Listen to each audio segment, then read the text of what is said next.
Hello. So it has been 2 weeks since reset, and I just wanted to say thank you to everyone for watching. Sa lahat ng mga nagstanding ovation, sa lahat ng sumigaw, namalat, nakisayaw, nakising along. Maraming salamat sa inyong lahat. I truly appreciate all of you guys. At syempre gusto ko rin mag-thank you sa lahat ng pumunta sa meet and greet. I wanted to do more, but I'm sorry. I was very tired. Some of you guys wanted to sing with me, but I couldn't because may isang gabi na talagang malat na ako. Meron namang mga gustong kumanta sa harap ko, so kumanta sila. So thank you. I appreciate all of that. And yung mga nagbigay ng gifts, you guys really didn't have to.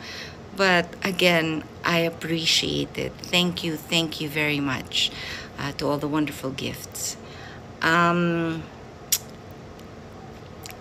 wanted to do so much more, especially sa signing.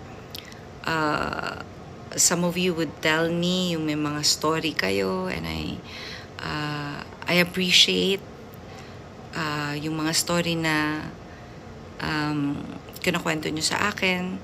Some are very personal. Thank you for trusting me. Unfortunately, syempre may time limit tayo kasi hindi tayo aabot sa dulo kung hindi natin bibilisan ng konti, kaya pasensya na kayo. But sa totoo lang, naiiyak ako nung last na meet and greet. Kasi parang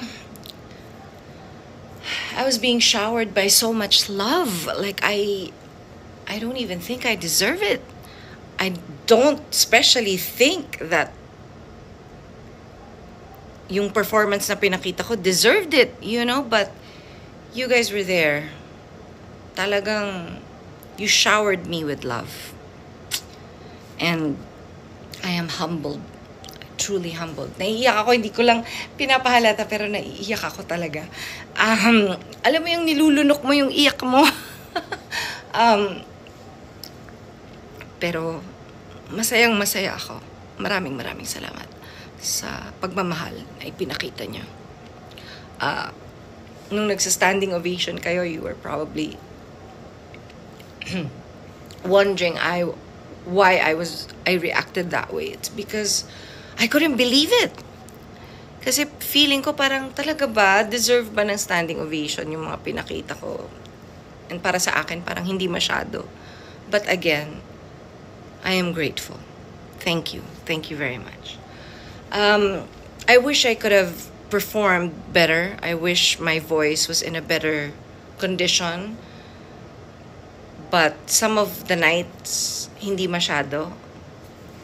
But still, the show must go on, so I did my best because that's the only thing I could do, to do my best, to show up and do my best. Wala, yun lang. I am incredibly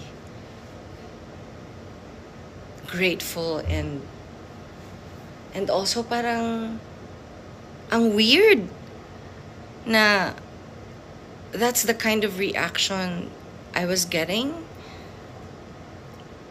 Pero sobrang nakakasaya ng puso kahit na nai-insecure ako sa performance ko.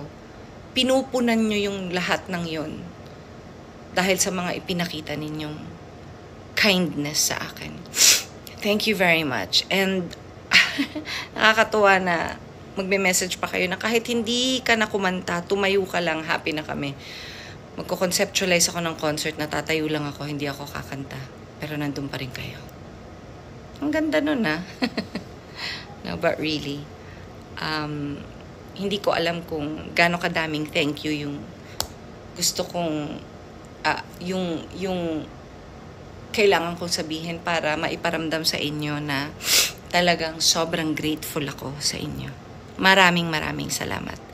And I don't know when I'll be able to do this again. Yung series ba? Siguro this year, hindi na muna. I probably need to rest my voice first. But I hope makita ko pa rin kayo sa susunod na performance ko. Maraming salamat. God bless you all. Remember to always pray and to always be kind.